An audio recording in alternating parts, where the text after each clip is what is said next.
So how many of you would like to have a lot more money in your lives? No, I said a lot more money in your lives. And how many to have a lot more happiness in your lives? And how many can stand a heck of a lot more of both in your lives? You've come to the right place. My name is T. Harbecker. Welcome to the Millionaire Mind, the secret psychology of wealth. The first thing I want to do is I want to acknowledge you for being here. There's a saying that says 80% of success is just what? Who can tell me?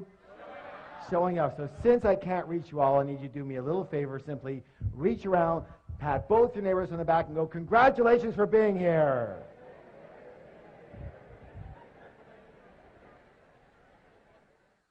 It takes a lot of courage to really have a look at your life sometimes and admit what's going on. And most of us, well, we're not the best admitters, are we? Kind of reminds you of this story about this lion who's walking along the path of the jungle. And he comes across a monkey. And he goes, hey, monkey, who's the king of the jungle? And the monkey goes, you are, sir, you are. He goes, that's right, and don't you ever forget it. Keeps walking along the path, and he comes across a snake. And he goes, hey, snake, who's the king of the jungle? The snake goes, you are, sir, you are. He goes, that's right, and don't you ever forget it. Keeps walking along the path, comes across a great big elephant. He goes, hey, elephant, who's the king of the jungle? The elephant just keeps walking. He goes, hey, elephant, who's the king of the jungle? The elephant just ignores him. The lion gets really mad, swipes the elephant on the butt, draws blood. The elephant gets angry, picks up the lion with his trunk, throws him around, fires him on the ground, stomps on his head, picks him up, throws him around, fires him on the ground, stomps on his head, picks him up, throws him against a tree, and the battered and bloody lion just lies there. Hey, you don't have to get mad just because you don't know the right answer. And you might as well laugh now because it don't get any better, okay? Anytime I do any training, I have 2 rules. How many rules? 2. How many rules? 2. Thank you. The first rule is really important. It says this: don't believe a word I say. Now, in all sincerity, why would I suggest that? That's right. Whose experience can I come from? Thank you. Just my experience. It doesn't make it right. It doesn't make it wrong. It doesn't make it true. And it doesn't make it false. It just makes it my experience. All I can let you know, however, is that the information and principles you're about to learn here tonight totally transformed my life and has now transformed the lives of literally thousands and thousands and thousands of other people. Is it okay if I tell you just a little bit about myself? Thank you. I guess my claim to fame is that I owned at least a dozen different businesses before I hit the age of 30. Included in one of those businesses was opening one of the first retail fitness stores in all of North America. Now, the interesting thing about that company is that I started that business with $2,000 that I borrowed on my Visa card. And from there, I was able to open 10 company-owned locations in only 2.5 years, and then sold half my company shares to a Fortune 500 company for $1.6 million. How many wouldn't mind starting with a $2,000 credit card loan and having $1.5 million in your pocket a couple years after that? Excellent. After that, I kind of semi-retired. I moved down to San Diego, and I began doing some consulting, some one-on-one consulting. And I guess it was pretty effective for people because they started bringing friends and relatives and managers and partners, and pretty soon it was 1-on-2 and 1-on-5 and 1-on-10 and 1-on-20. And someone suggested, Harb, you might as well open up a school already. And I said, you know what? That is such a good idea. And I did. And I founded the Street Smart Business School and taught thousands of people all across North America street smart business strategies for high-speed success. What kind of success, please? Thank you. And it was during these seminars that I noticed something. I noticed something very, very, very, very, very, very strange. Would you like to know what it was? Well, maybe I'll tell you next time. But what it was simply this: that you can actually have 2 people sitting side by side in exactly the same room. And one person would take these principles and they would skyrocket to success. But what do you think would happen to the person maybe sitting right beside them? Not a heck of a lot. And I realized right there, you can actually have the greatest tools in the world, but if you have just a tiny leak in the toolbox, we have a little problem. So I began designing programs based on the inner game. What game? Thank you. The inner game of money and success. And when we blended and combined the inner game with the outer strategies, with the outer tools, virtually everybody's results went through the roof. Does that make sense, y'all? A good example of what I'm talking about with this inner game is, how many of you notice the phenomenon that when a millionaire loses their money, they generally have it back a very short time later? True? A good example of that is, have you heard of this fellow by the name of Donald Trump? Here's this multi-billionaire who loses everything and more, and 2 years later, he's got it all back again and more. Why does this phenomenon happen? It happens because even though these people might have lost their money, they never lost their most important ingredient to their success, which was their what? Their millionaire. In Donald's case, it's his what? His billionaire mind. Do you realize that Donald Trump could never, quote unquote, just be a millionaire? Let me ask you your opinion. Are you willing? How do you think that Donald Trump would feel if his net worth was $1 million? Yeah, he'd feel poor. He'd feel broke, right? Now, listen, this is the most important thing you could ever learn. That's because Donald Trump's financial thermostat, his what? Is set for, everybody pick your finger up right here. Fingers up. Make it be with me. Billions, not millions. Most people's financial thermostat is set for, fingers up, thousands, not millions. Some people's financial thermostat is set for, fingers up, hundreds, not even thousands. And some people's financial thermostat is set for, thumbs up, below zero. They're freezing and they don't know why. Which brings us to the psychology of wealth. It's very important to realize that we live in a world of duality. A world of what? Thank you. Help me out here. In and out. Give me some examples. Black and white, hot and cold, back and forth, left and right, up and down. Excellent. Excellent. And take right and left. Is it possible to have a left side without a right side? Left of what? You see, they're a comparison. So just as there are outer laws to money, therefore there must be what? Excellent. You know, the fact is that most people do not reach their full potential. Most people are not successful. 80% of individuals will never become financially free in the way they would like to be financially free. And 80% of individuals will never claim to be truly, truly happy. And there's a reason. Would you like to know the reason? The reason is very simple. That most people are a little on the unconscious side. They live only on a very superficial level of life, only based in the visible world, only based in what they can see. Now, a good example I'm talking about here is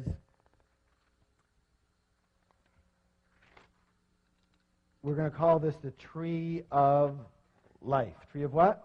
Life. Excellent. And on this tree grows what? Fir. Who said fir? Fruits. What's the word? Fruits.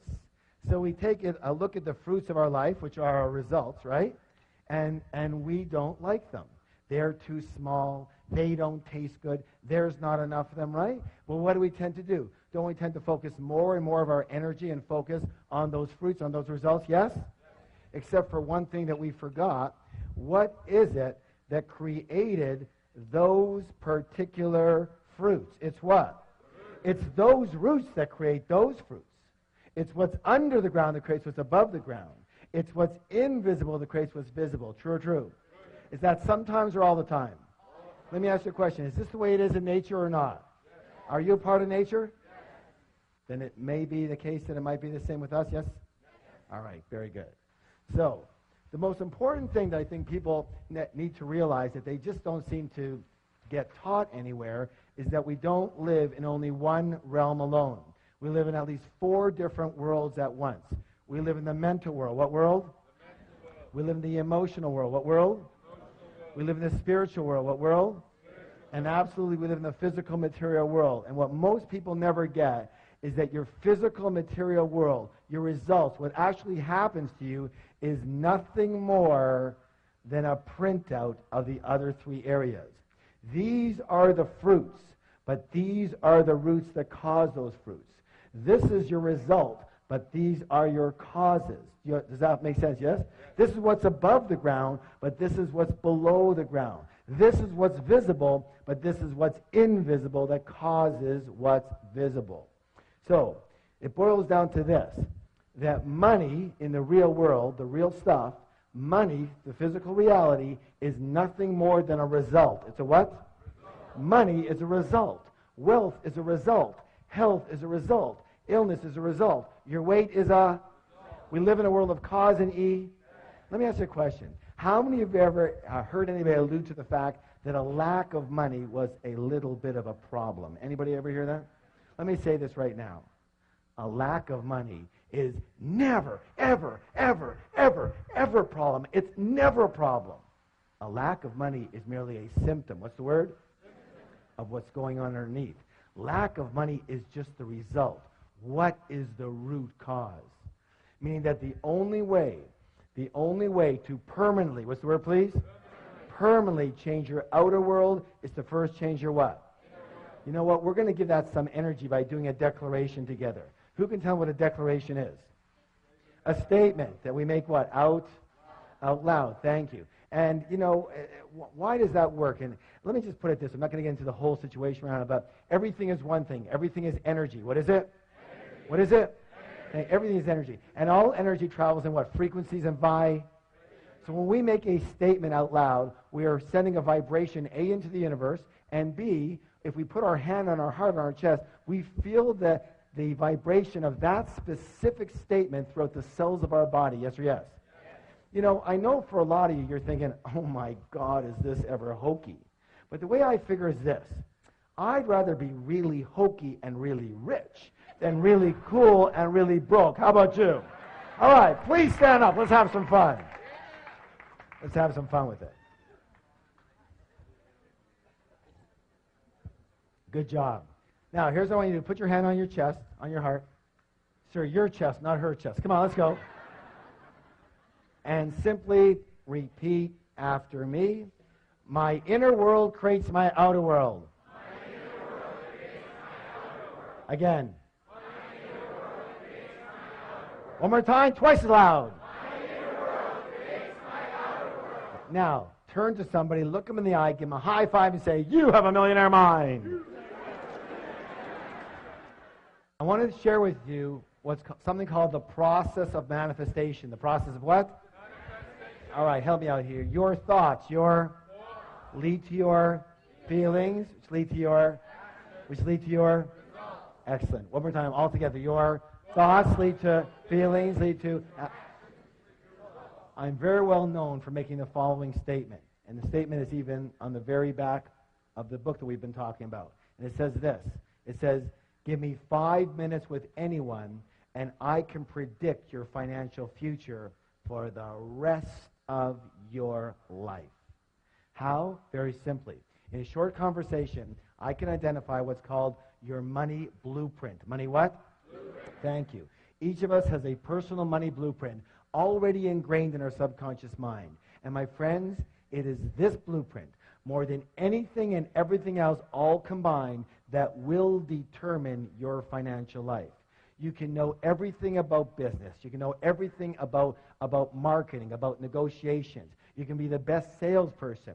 You can be the best at your job. You can know everything about finances. You can know everything about stocks. You can know everything and every strategy about real estate. But if your money blueprint isn't preset for a high level of success, you will never, and I repeat, never amass a large amount of money. And if by chance you do, you will either quickly or slowly lose it. It's very simple. It boils down to that. And the good news is you can actually change your blueprint. Good? So let's talk about the blueprint so you understand it. How is your blueprint formed? The blueprint is formed specifically based on the information. The what? Thank you. The information or programming you received in the past, especially as a young child. Who are some of the primary sources of this information? Parents. Good. Who else?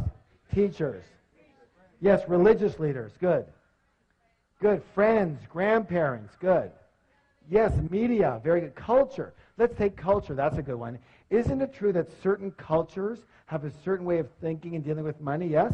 And other cultures have a completely different way of thinking and dealing with money? Yes. And let me ask you a question. Does the child come out of the womb doing it that way, or were they taught how to do money that way? Thank you. Put your hand on your chest. Repeat after me. I was taught how to do money. Thank you. And so was I. We were all taught how to do money. And unfortunately, most of us were taught by people who either didn't have a lot of it or who had a lot of emotional issues around it. True or true? So how are we taught? How are we conditioned? 3 primary ways. How many? 3. You guys are doing great. 3. And the first way is called verbal programming. What kind of programming, please? Thank you. That's all about what did you hear when you were young. The second one's called modeling. What's it called? Modeling. That's all about what did you see when you were young. And the third one's called specific incidents. Specific what? That's all about what did you experience around money, wealth, and rich people when you were young. Now, let's talk a little bit about verbal programming. Let me hear some of the phrases that you heard about money, wealth, success, rich people when you were young. What are some of the ones that you heard? Yes, money doesn't grow on. Yeah, what? It takes money to. What else? Money doesn't make you happy. Good. Money's the root of all. Okay. We can't. Yeah. There's never a. Rich people are greedy, criminals, crooks. Wonderful. That's perfect. That's perfect. Yeah. You can't take it with you, right? Spoken like a true spender. All right. Do you want to hear my father's favorite? Anytime I asked him for anything, he'd growl at me and go, hey, what am I, made of money? I used to joke around with him. I go, I wish. I'll take an arm, a leg. I'll take a baby finger, Dad. He never laughed once. Never once. Let me say this. All, what's the word? All. Each and every statement you heard when you were young, every one of those is lodged in your subconscious mind and part of the blueprint that is running your financial life. Let's talk about the next one, modeling. Here's an interesting one. What were your parents or guardians like in the arena of money when you were growing up? Did one or both of them manage money well, or did they mismanage money? Were they spenders or were they savers? Were they shrewd investors or were they non-investors? Did money come fairly easily in your household, or was it always a struggle? Let me ask you this. Was money a source of joy in your home too? Or was it a source of bitter arguments? Why are we talking about this? Because there's a saying that says this, monkey see monkey, and humans aren't far behind. So generally, we will tend to be exactly like, identical to one or a combination of both of our parents in the arena of money. Unless we're exactly the opposite. Why would someone be the opposite? That's right. It just depends on how angry you were at them or at the situation. You said, I will never live like this again. Got it? The third way is called specific incidents. Specific what? Specific incidents. Now, the best way to talk about that is with my own life and my own wife. Her name is Rochelle, and when she was 8 years old, she would hear the clanging of the ice cream truck coming down the street, and she would run to her mom and ask her mom for a quarter, and her mom would say, sorry, dear, I don't have any money. Go ask Dad. Dad's got all the money. She'd run on over to Dad. She'd go get her quarter. She'd go get her ice cream. She was a happy camper. The next week, she'd hear the clang of the ice cream truck come down the street. She would run to her mom and ask her mom for a quarter, and her mom would say, help me out now, sorry, dear, I don't have any money. Go ask your dad. Dad's got all the... She'd run on over to Dad. She'd get her quarter. She'd go get her ice cream. She was a happy camper. Question! What did my wife learn about money? Yeah, first of all, that men have all the money. So when we first got married, what do you think she expected of moi? I'll tell you what, it wasn't quarters anymore. Somehow she graduated. What did she learn about women and money? That's right, that women don't have money. Mom, the deity, didn't have any money, doesn't have money. Therefore, the way of being for a good woman to be is not to have any what? Any money. And so whenever she had money, she'd have to what? Get rid of it. And she was darn good at it too. You know, she's very exact. You give her $100, she spent $100. You give her $200, she spent $200. You give her $500, she spent $500. You give her $1,000, she spent $1,000. Then she took one of my programs. She learned all about the art of leverage. I gave her $2,000, she spent $10,000. There was only one thing we ever fought about. Can you guess what it was? Money. And it almost cost us our marriage. And all I can say is thank God that we learned about the material we're talking about now and how to completely recondition each of our own blueprints. And, this is important, create a third blueprint for the relationship. Create a third blueprint for the what? as an umbrella for the relationship. Now, I want you to know something. As many of you know, as many graduates, we have a 3-day Millionaire Mind Intensive program. And one of the things I'm proudest about that program is what we're able to do for people in relationships around money. Because I know what was hurting me more than anything and biggest pain in my life. And what people don't really get is that each of you have your own blueprint, but you're going to need a third blueprint, like an umbrella blueprint, agreements, for example, on how the relationship's going to work around money. And most of us never entered a relationship with that in place. True or true? And most of us have never looked at it like that and go, let's create an umbrella blueprint, have we? And until you do, you'll always have problems with other people around money. So, all I can say is that it worked like magic, and we have never had a disagreement since. We fought every single day. Now, you would think that's an exaggeration, wouldn't you? I wish. No, some of you going, no. I wish. Every single day for 9.5 years. And we have never had a single disagreement around money since. And now it's been 11 years. Good or good? All right, give that a hand. Hey, you can do better than that. Let me hear ya. So the big question, even bigger question, the big question is this. What is your current money blueprint set for?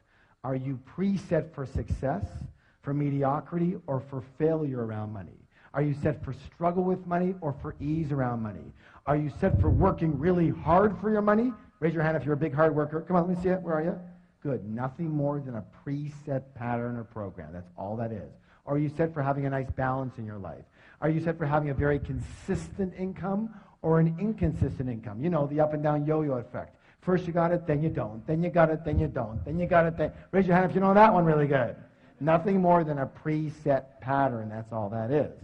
Are you set for having a very high income, a moderate income, or a low income? Do you know there's actual numbered settings? So are you set for earning, 25 to 50,000 a year, 50 to 75, 75 to 100, 100 to 200, 200 to 300, 300 to 500? Nothing more than preset patterns and programs. And are you preset for saving money? Or are you preset for spending money? Or are you set for avoiding the entire subject, if you could? Absolutely. Are you set for managing money well or for mismanaging money? For picking winning investments or picking losers? For trusting people with money or distrusting people with money? How can you tell what you're set for? Well, one of the easiest ways is what? Look at the fruits. That will tell you what the roots are set for. Let me give you an example of what I'm talking about. If the temperature in the room is 72 degrees, chances are really good the thermostat is set for how much, guys? 72. Now, here's where it gets really interesting. Now, imagine that it's really hot outside and the windows are open. Is it possible that the temperature in that room could, say, get to 77 degrees? Yes or no? But what will eventually happen? Thank you. The thermostat will kick in and drive that temperature back down to 72 degrees. Now, is it possible that because the windows are open and it's very cold outside, that the temperature in the room could, say, go to 65 degrees? But what will eventually happen? Thank you. The thermostat will kick in and drive that temperature right back to 72. Meaning that the only way to permanently, what's the word? Thank you. Permanently change the temperature in that room is to change that what? Thermostat. And the only way to permanently, what's the word? Permanently change your money life, your financial results, is to change your money what? Thermostat, otherwise known as your money blueprint. Does that make sense to you? All right, excellent. Now, who can tell me one of the simplest ways to make change? Decide one. What else? Yes, become aware of it. Good, good. Yeah, someone said marry rich. That's good. That's close. That's good. Obviously, one of the easiest ways to make a change is to model. What is it?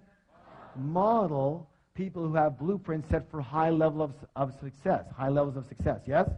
And those people have a name. They're called rich people.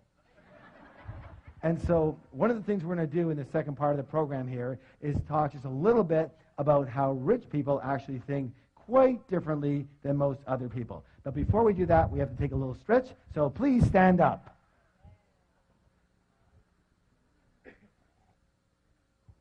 All right. Raising your arms nice and high. I want to hear a big, big groan. Let me hear you. Oh, good job. And this way. Oh, louder.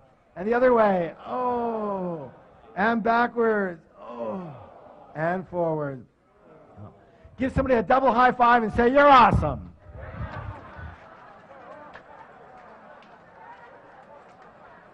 And have a seat. Have a seat.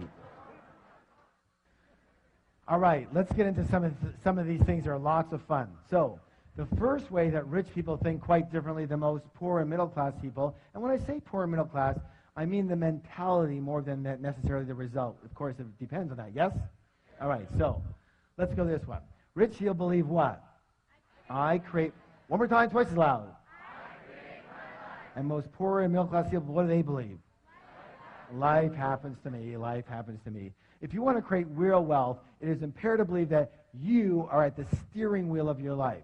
You have to believe that you are the one who creates your success, you are the one who creating your mediocrity, and you are the one creating any financial struggle. Consciously or unconsciously is still you. But instead of taking full responsibility for what happens to them in their life, most people, well, they play the role of the what? The victim. Now, you can always tell a victim because they leave 3 indelible clues. And we're going to go over these right now. But before we do, I want you to realize that I do fully understand that what we're about to talk about here has nothing to do with anyone in this particular room. But just in case you know someone who should have been here, make sure you bring them next time. Yes? All right. So the first thing they do is what? They blame. That's right. They blame the economy. They blame their type of business. They blame the stock market. They blame the real estate market. They blame the city they live in. They blame the taxes. They blame the government. They blame their employer. They blame their employees. They blame their manager. They blame customer service. They blame their partner. They blame their upline. They blame their downline. They blame their husband. They blame their wife. And, of course, everybody wants to blame their parents for something. Or the next thing they do is they do what? Thank you. They justify their situation by saying something like, well, you know, money's not that important. Let me ask you a question. If you said that your husband or your wife or your boyfriend or your girlfriend wasn't that important, would they be around for very long? I don't think so, and neither would what? You know, neither would money. And people come up to me in my major seminars all the time, and they'll walk up and they'll say something like that. They'll say, well, you know, Harv, money's not that important. And I'll go, you're broke, aren't you? And they'll go, well, right now I'm a little short. No, not right now, always. You've always been broke, yes or yes. And they go, of course they're broke. Of course they're broke. If you didn't think having a motorcycle was important, would you buy one? Would you have one? Of course not. If you don't think having a pet parrot is important, would you buy one? Would you have one? Of course not. If you don't think money's important, would you have any? Of course not. You know, you can actually dazzle your friends with this information. The next time your friend comes up to you and says something lame like that, here's what I want you to do. I want you to roll your eyes up into here and look up into the heavens and put your hands up here on your forehead and go, you're broke. And they're going to go, how did you know? And you're going to go, what else do you want to know? That'll be $50, please, and you'll have a whole new business. Of course they're broke. Let me just say this for the record.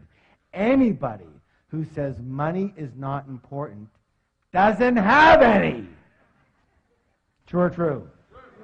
All right, now, the third one here is absolutely imperative. What's it say, please? Complain. Let me say this right now. Complaining is the absolute worst possible thing you could do for your health or your wealth. The worst. Why? Well, one of our other programs is called the Wizard Training. What kind of training? And that's all about how do you manifest what you want with elegance and joy versus a lot of struggle. And the way to do that is using universal principles. And so you can be in alignment with the laws of nature instead of fighting against them. Does that make sense? All right. And one of those principles I'm sure you heard of, and it says this. I want you to repeat it. It says, what I focus on expands. Let me hear you. What I focus on expands. One more time. What I focus on expands. Tell somebody else, please. Excellent. Now, here it is. Let me ask you a question. When you are complaining, What are you focusing on? What's right with your life or what's wrong with your life? And since what you focus on expands, what are you now going to get more of? What's right with your life or what's wrong with your life? Absolutely, you're going to get more of what's wrong with your life. When you are complaining, you are actually attracting crap into your life. When you are complaining, you turn into this big, giant crap magnet. And have you ever heard that complainers, I mean, you know, they usually say the same thing, say, well, of course I complain. Look how crappy my life is. And now you know better, so you can say, no, it's because you complain that your life is so crappy. Shut up and don't stand near me. So I'm going to give you some homework. Are you willing? An action plan. Now, here's what I want you to do. For 7 days, how long? No complaining. Not out here and not in here. And when you can do that for 7 days, I promise miracles will occur for you. And it's got to be a whole 7 days. Why? Because you still might have some, you know, residual crap coming to you from before, right? Because crap doesn't travel at the speed of light, you know. It travels at the speed of crap, and it's really slow. So it has to be a whole 7 days. Are you willing? All right, good job. Now, here's the thing you have to understand. Here's the secret. Are you ready for the secret? No, you're not ready. Are you ready for the secret? All right. Lean forward. Hands on your ears. Let's see them. Okay, here we go. Ready? There's no such thing as a really rich victim.